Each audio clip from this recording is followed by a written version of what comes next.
t'appelles-tu? Joseph. Et tu fais quoi dans la vie? Oh, plein de choses. Je chante, je bois, je mange, je ris, je m'amuse. Mais aujourd'hui, alors je suis menuisier, mais aujourd'hui j'ai décidé d'arrêter le boulot plus tôt pour jouer de l'accordéon. Je vais essayer.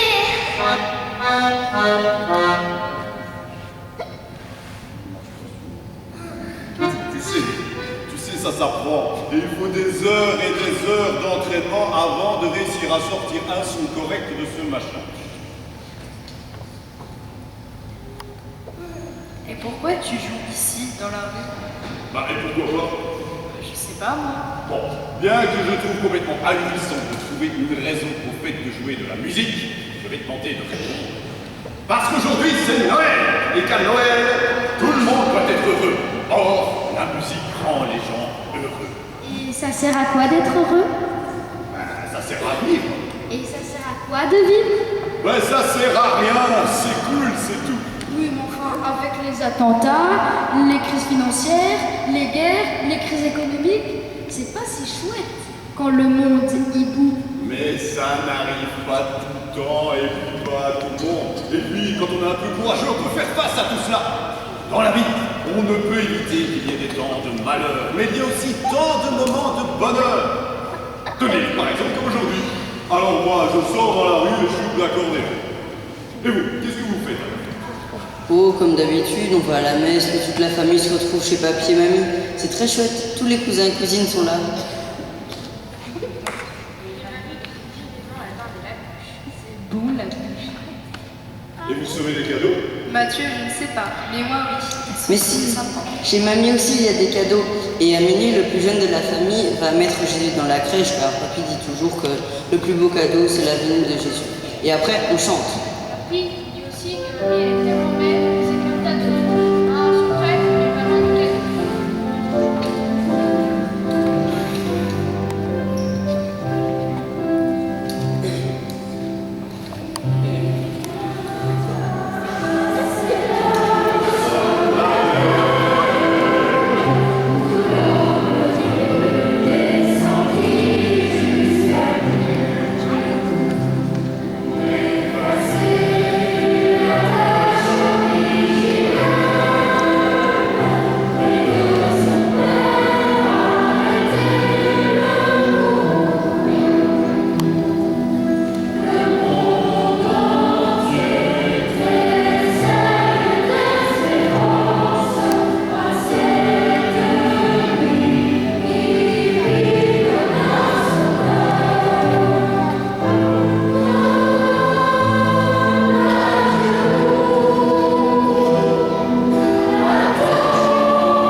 Après le chant, papy et mamie distribuent les cadeaux. Ça, c'est super. Parce que cette année, tout est chamboulé. À cause de la crise financière, on n'a pas pu partir durant l'été. Alors cette année, maman a décidé de faire du ski dans les Alpes. Ouah, quel vénard! Alors, tu auras un Noël blanc. Ah non, Noël c'est mon chien, lui il est brun. Mais si tu pars faire du ski, il te faut de la neige. Pour toi, Noël sera Noël blanc. Les enfants, au revoir à tous et joyeux Noël! Joyeux Noël, Joseph. Je me demande ce que le voisin traficote. Voilà plus d'une semaine qu'on entend des bruits bizarres. Il faudrait peut-être une crèche. J'entendais qu'il y avait un concours de crèche. Non, tel que je le connais, cela m'étonnerait. Oh, c'est un célibataire, il doit avoir au moins 30 ans et il passe son temps à inventer et fabriquer des machines un peu bizarres. J'aimerais bien le connaître. C'est vrai? Ben, on peut y aller si vous voulez, il est super sympa. Et tu es sûr sans prévenir? Mais puisque je te dis que je vais souvent chez lui, mais si tu veux, je lui envoie un message. Je suis avec des copains, ils aimeraient vous connaître. Peut-on venir? Ça roule.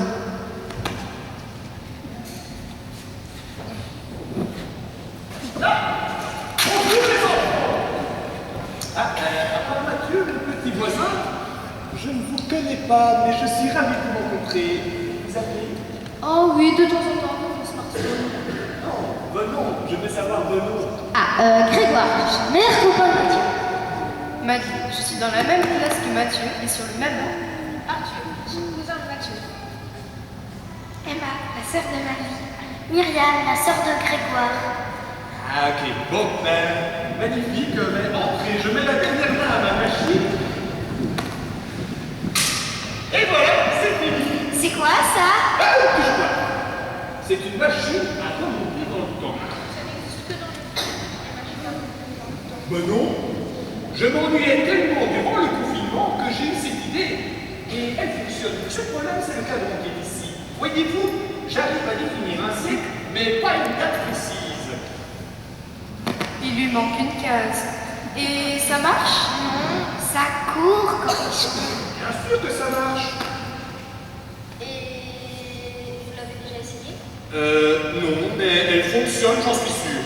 Ouais, bah, c'est facile à dire quand on n'a jamais essayé. Moi, j'y crois moyen. Moi, j'ai bien envie de l'essayer. Moi aussi. Bon, j'espère que mes calculs sont exacts avec la dose de nitroglycérine que j'ai dit de faire fonctionner le moteur. Si mes calculs ne sont pas parfaits, ça risque de faire des étincelles. 1, 2, 3. Il y a de la fumée.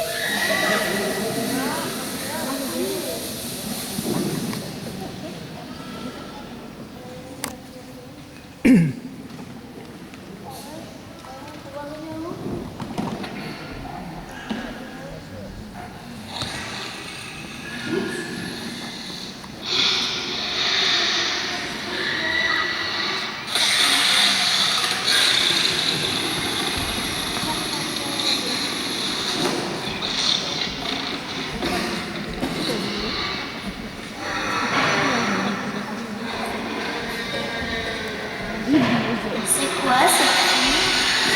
Je ne sais pas, mais T'as toujours peur, quoi. Je me demande comment tu vas faire sur tes skis. Tu n'oseras jamais te lancer. pour commencer, je préfère faire du ski. Mais c'est quoi ce bruit? Oh, regardez, les œufs. C'est pas mais non, c'est Noël. N'approchez pas trop les enfants. Oh, regardez, on peut ouvrir l'œuf. Oh, un petit dinosaure. Enfin, un dinosaure sort Vous rentrez dans la machine, les enfants. C'est décidément bien trop dangereux, cette époque, et cette fois-ci, c'est moi qui manipule les cadrans. Go!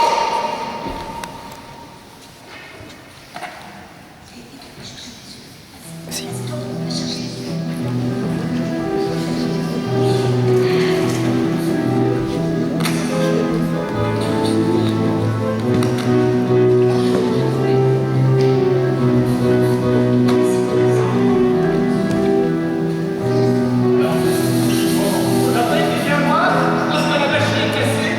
Les enfants, sortez, allez vous balader, moi je vais réparer ça. Ne vous éloignez pas.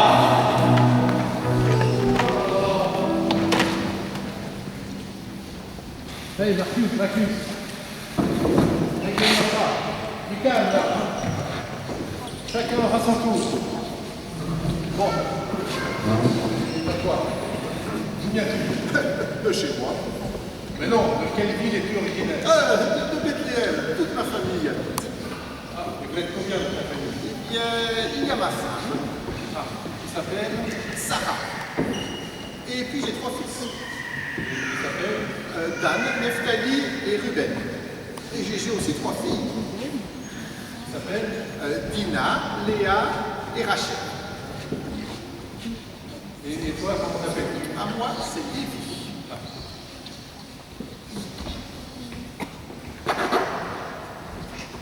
Bon, ça va. Suivant. Je ne t'ai pas parlé de mes grands-parents et de mon cousin Salomon, celui qui a cette fille il y a la petite Ruth, la petite Bethsabée, la petite Myriam, la petite Rachel. Je suis Issachar, je viens de Sichem. J'ai 4 fils, là, Ouya, Yaron et Shirmam. Vraiment trop compliqué. Et ma femme Myriam. Myriam, comme moi. On devrait exiger de l'empereur que tout citoyen de pays conquis ait un nom romain. Allez, au suivant. Regardez, là, on dirait Joseph, l'homme à l'accordéon. On m'appelle Joseph. Je viens de Nazareth. Nazareth? Et alors pourquoi viens-tu ici à Bethléem? Oh, mais je suis de la descendance de David qui lui-même descend d'Abraham. Voulez-vous que je vous parle de ma généalogie? Non, merci, non, merci. Bon, je suis ici avec ma femme Marie. Mais elle est enceinte? Oh, vous êtes observateur. Il sera notre premier-né. Bon, alors, Marcus, raccompagnez-moi tous ces gens. On a terminé pour aujourd'hui, là. Fin de journée. Allez, bon.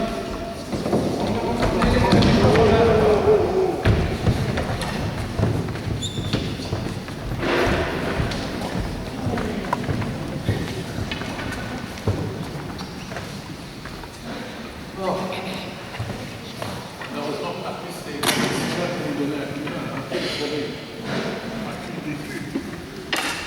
Mais quelle foule, hein. C'est incroyable le nombre de gens. Moi je ne savais pas qu'il y avait autant de juifs en Palestine. Ah, tu sais bien que ce recensement entraîne une véritable migration. Et puis, où trouveront-ils à se loger tous ces gens?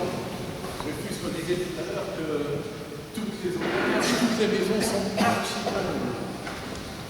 Ah, il est sûr qu'il y en a beaucoup qui dormiront à la belle étoile. Et tu sais le problème, c'est que pour finir, ça va retomber sur nous, hein. Parce qu'on va être le garde de nuit. Et ça, c'était pas prévu, hein. C'est très bien qu'on ne nous demande jamais notre avis. Ah, je ne souhaiterais qu'une seule chose. Être à Rome, je parie, comme moi. Ah oui, bien entendu. Il n'y a qu'à Rome qu'on peut mener une vie digne d'un citoyen romain. Allez, viens, je t'offre à boire. Un peu de rhum? Non, le rhum n'existe pas encore. Pour le coup, ce sera du vin. Regardez, on dirait qu'ils ont fini. Bonjour, Joseph. Ah, vous me connaissez? Ah, vous êtes bien les premiers à me connaître ici. Oui, tu es Joseph, tu es un menuisier. Charpentier plutôt. Mais menuisier, j'aime bien aussi. Et il est où ton accordéon? Mon acco quoi? Ben, tu sais, l'instrument avec lequel tu joues de si belle musique. Les enfants, je ne sais pas très bien qui vous êtes, mais je suis sûr que vous allez pouvoir m'aider. Vous avez l'air relativement intelligent. Oh oui. Écoutez, je suis ici avec mon épouse Marie. Elle est enceinte et nous n'avons nulle part où loger. Mais attendez, je vois des Romains là-bas.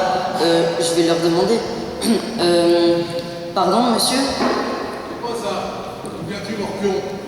Et quelle est cette tenue? Je suis habillé comme d'hab. Mon jean et mon sweat. Non. Suite et ce dab là? Qui c'est ce dab qui te sert de modèle? Comme d'hab, c'est comme d'habitude. Et mon sweatshirt quoi. Tu entends ça, Titus? C'est certainement pas du latin, et encore moins de l'araméen. Ah ben non, le latin et l'araméen sont des langues mortes. Quoique au collège on apprend pour le latin et que mon prof de latin me casse les oreilles à me dire que c'est pas une langue si morte que ça. Mais bon. Qu'est-ce que c'est? On tue des langues maintenant? Le latin, non, moi. Écoutez-nous, monsieur et ces dames. Là, c'est tout pour notre ami Joseph. Oui. À côté de lui, Ils sa sont mieux, femme. en tout cas, Joseph, il est mieux habillé que vous, hein. Ouais, bon. Et à côté de lui, sa femme Marie. Elle va avoir un bébé. Il faudrait lui trouver une maison, un abri, un logement qui puisse la protéger. Mais que veux-tu que l'on fasse? Nous, on vient de Rome, on est ici en garnison, on est venu en renfort, on ne connaît pas la région, on ne sait pas vous aider. Eh bien, demandez-le à... Depuis quand un mot ose-t-il donner des ordres à un Romain? Allez, dégagez, Ousse, laissez passer, on rentre pas.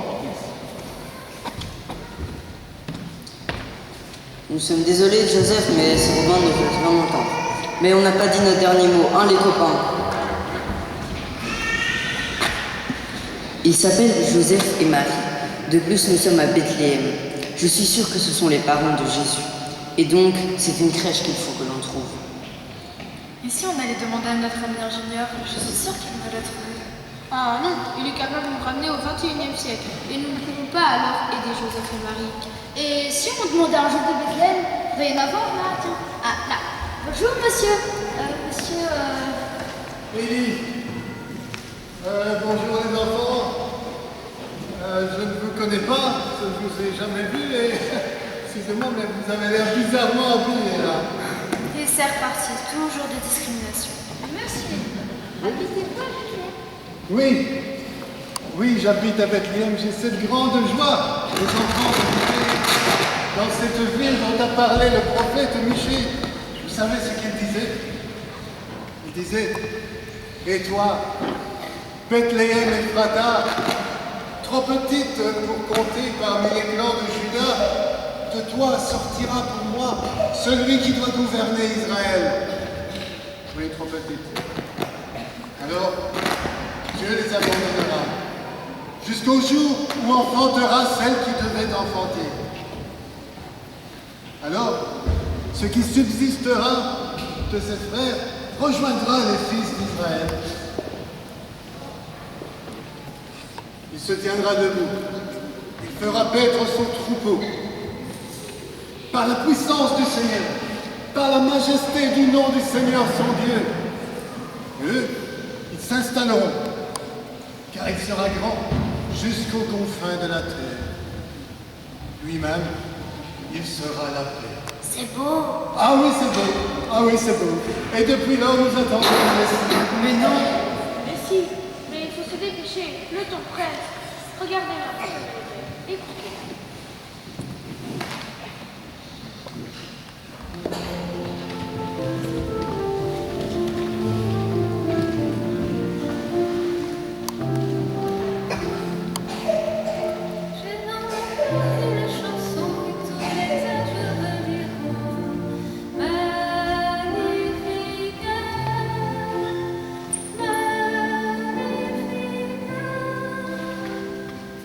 Mon âme exulte et crie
Écoutez, Marie va voir mon enfant, elle ne sait pas où elle va dormir cette nuit. Vous avez bien un endroit, une chambre, un lit, une étable, une grange ou une crèche. Ah non, non, non, là, les enfants, ce que vous me demandez là est impossible. Il n'y a plus une place de libre. Toutes les auberges, toutes les maisons sont pleines à craquer. Je voudrais bien les aider, mais comment? Je ne peux toutefois pas accoucher en plein air. Ah ben non, hein. Vous avez bien un ordinateur. Alors, allez le chercher et cliquez sur Google. Un ordinateur? Ouais. Écoute, ici, il n'y a que les Romains qui ordonnent. Ou un smartphone, n'importe quoi qui puisse nous permettre de faire une recherche pour un abri. Il faut absolument lui trouver une crèche. Vous ne pouvez pas nous géolocaliser?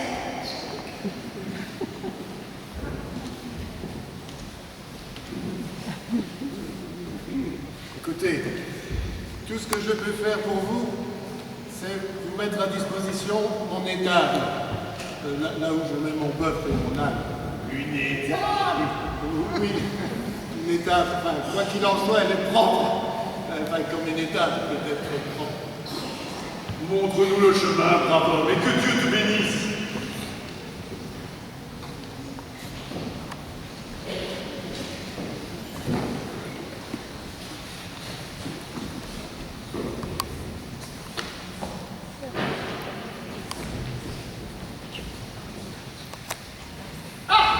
Vous êtes là. Enfin, je te trouve. À travers cette foule, ça n'a pas été une sinécure. Hein. Bon, la machine est réparée, je peux partir. Oh non, pas encore. Un bébé va naître. Donc normal, il y a environ 280 bébés par minute, soit environ 147 millions par an. Ça fait beaucoup de bébés. Mais celui qui va naître est là, dans cette étable. Et Joseph, le menuisier, est là aussi. Tu vois, il est là, dans cette étable. Non, c'est celui qui a l'accordéon. Le charpentier, c'est Joseph, celui-là. Hein? Menuisier, charpentier, mais tout ça, c'est kiff-kiff et pour Nico. Mais oui, il y a aussi un âne et un bœuf. Un âne, un bœuf, dans une étable, cela se conçoit. Et votre ami Joseph, il va certainement réparer la mangeoire de ses animaux. Mais que vient faire un bébé dans votre histoire? Mais parce que Marie est là aussi et qu'elle va avoir un bébé. T'es peut-être un savant, mais tu ne comprends rien. Marie va souvent le mettre dans la mangeoire. Il n'y a pas de berceau dans la crèche. Mais alors, nous sommes avec les mon Zéro et nous allons assister en direct à la naissance de Christ. Oh, c'est incroyable, c'est complètement formidable. Eh bien, tu es rapide pour faire le lien. C'est donc vrai tout ce que l'on raconte à Noël, que Dieu s'est fait homme et qu'il est né dans une étable parce qu'il n'y avait pas de place pour lui.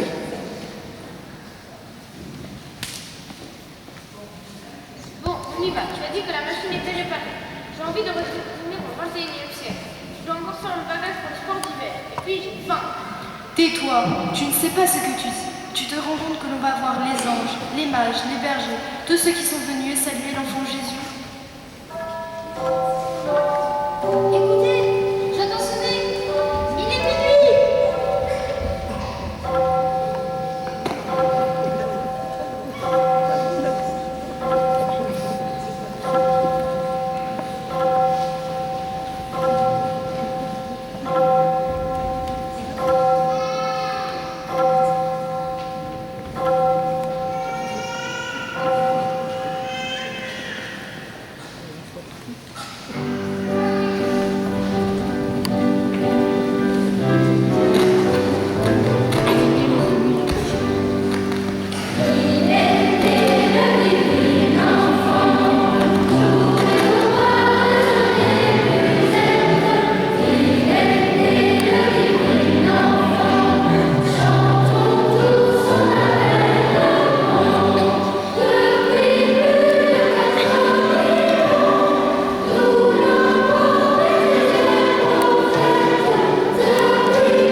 Monsieur Élie?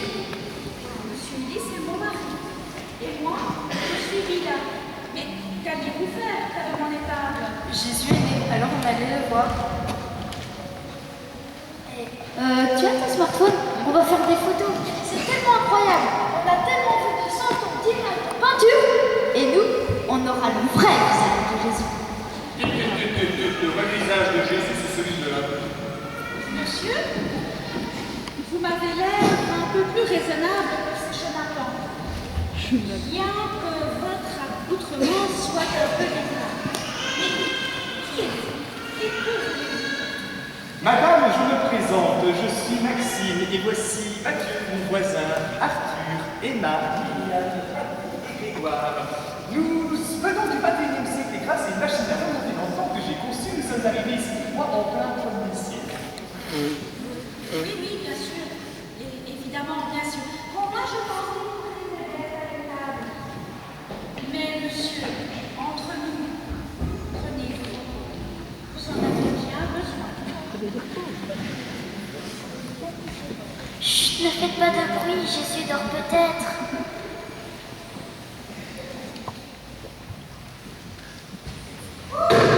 Un bébé! Ah ben vous voyez qu'on avait raison. Mais il ne dort pas. Il me sourit. Oh, un bébé né chez moi, c'est extraordinaire. Ah, il n'est pas chez vous, dans votre belle maison. Il est né dans la crèche, son mari est dans la mangeoire. Oh, si j'avais su. Eh oui, car Dieu vient toujours à l'improviste et il faut être prêt à l'accueillir. Quoi, Dieu? C'est un bébé. Eh oui, car Dieu s'est fait homme. Enfin, un bébé, il a pris notre condition humaine, donc il commence à vivre comme un bébé. C'est vrai que les prophètes nous l'avaient annoncé. Dieu viendrait parmi nous et il naîtrait à Bethléem. Bah, on n'y croyait pas trop. Hein. Bon, il faut que je cours le dire à tout le monde. Mais en même temps, j'aimerais tant rester à côté de ce petit bébé. Restez, ne vous inquiétez pas. Les anges se chargeront d'annoncer la venue de notre Seigneur.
Tiens, voilà des bergers. Il en arrive de partout. Bizarre. Je ne sens pas chez nous. Moi, je me rappelle Normal, ce sont des fantômes. Alors que les vrais bergers, ils sentent le bout. On n'aime pas trop les approcher. C'est pour ça que Dieu les a appelés en premier à venir dans la crèche. Car Jésus est venu pour tous ceux qui sont démunis. Regardez, les bergers se prosternent devant Joseph et Marie. Oh, regardez, il y en a un qui a donné un agneau à Joseph. Qu'est-ce qu'un agneau peut faire? Qu'est-ce qu'un bébé peut faire avec un agneau? Le manger, ça ne peut pas être possible. Ou alors on le suit? Moi, quand j'étais petite, j'avais un doudou. C'était un agneau. Et tous les soirs, je m'endormais avec mon doudou collé contre ma joue. Oh, regardez, Joseph l'a déposé tout près de Jésus. Il a de la chance, Jésus. Il a un doudou vivant et qui doit lui tenir chaud. Et celui-là, qu'est-ce qu'il donne? Il donne un panier rempli de choses à manger à Joseph et à Marie. C'est vrai, ils doivent avoir faim. Et moi aussi j'ai faim. Ça fait combien de temps qu'on est ici? Quand je pense à la dinde farcie, à la bûche, aux croquettes, aux pommes aux érènes, j'ai faim. Ah, on peut rentrer, hein, si vous voulez. Non. Moi, je sais qu'il y a encore des gens qui vont arriver. Je veux voir tout jusqu'à la fin. Elle est déjà là, la faim. Et si pour oublier la faim, on chantait et dansait pour célébrer la naissance de Jésus. Vous venez?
Les bergers sont toujours là en contemplation. En contemple à quoi?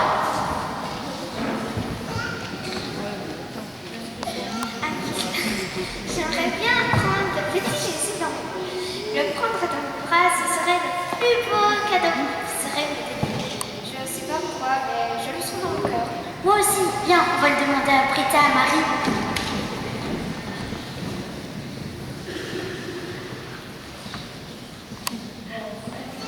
On va maintenant, on a tout vu.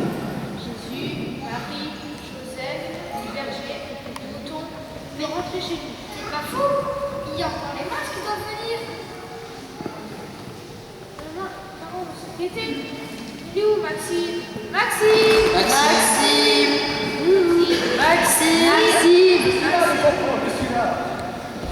Arthur aimerait bien rentrer chez lui. Est-ce que tu peux le faire et revenir nous chercher après? Aïe. Eh, vous l'avez vu, ma machine, elle n'est pas encore tout à fait au point. C'est pas un bus capable de faire des allers-retours. Si je viens déposer Arthur chez vous, là, maintenant, Je suis pas sûr de pouvoir venir vous chercher. Et tu pourrais pas me ramener et qu'on regarde la suite sur un écran? Ça, image, image. Oh non, moi je veux voir tout jusqu'à la fin. Et pas seulement des mages, Oui, moi aussi. Et quand Jésus sera grand, je le suivrai partout et je deviendrai un de ses disciples. Plus tard, j'écrirai sa vie. On pourra la lire dans l'évangile selon saint Matthieu. Ah ouais, je prends la mission d'écrire l'évangile sans Saint Arthur.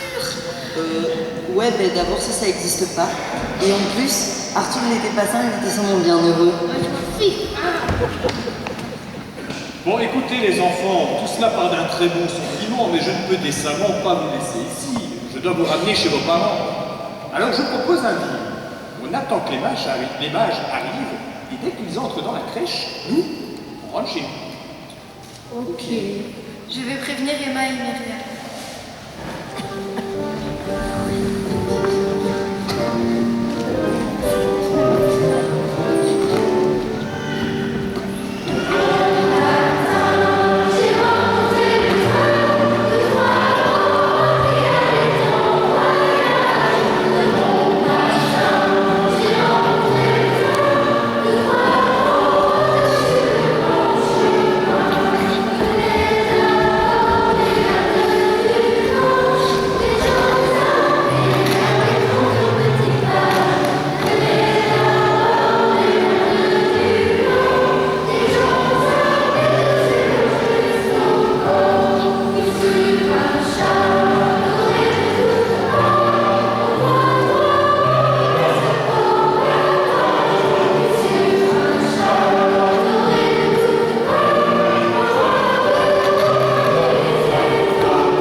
Ok, ils sont beaux. Et eux, moi, ils ne pleuvent pas. Petit, il y en a un qui tient ce bazar qui sort de ce fumée qui prend au nez. Qu'est-ce que c'est mou? C'est vrai, ils sortent de leur cassette des parfums qui sentent bon.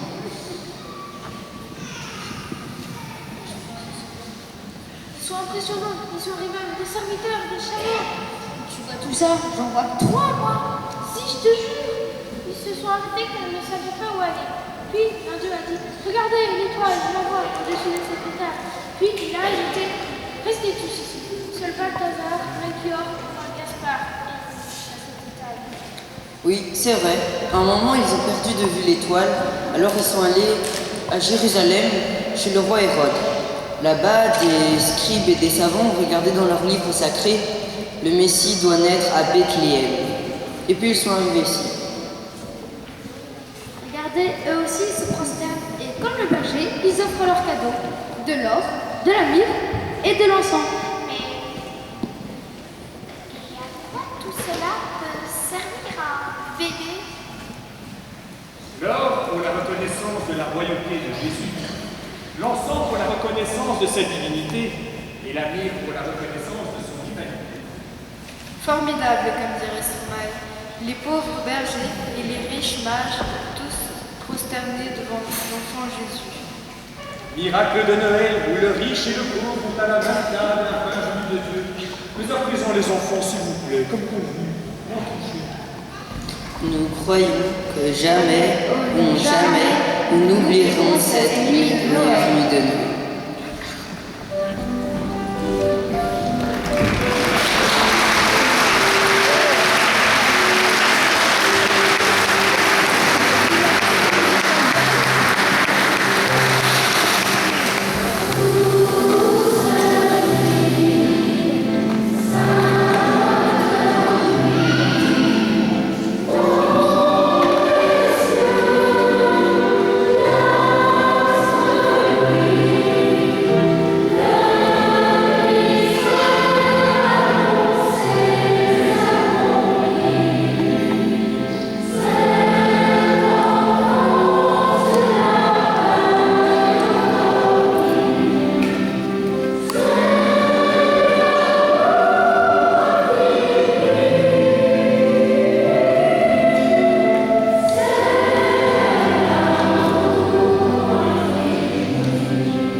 Moi, je vais bientôt rentrer chez moi parce que ma famille m'attend pour passer un bon repas demain pour le réveillon de Noël.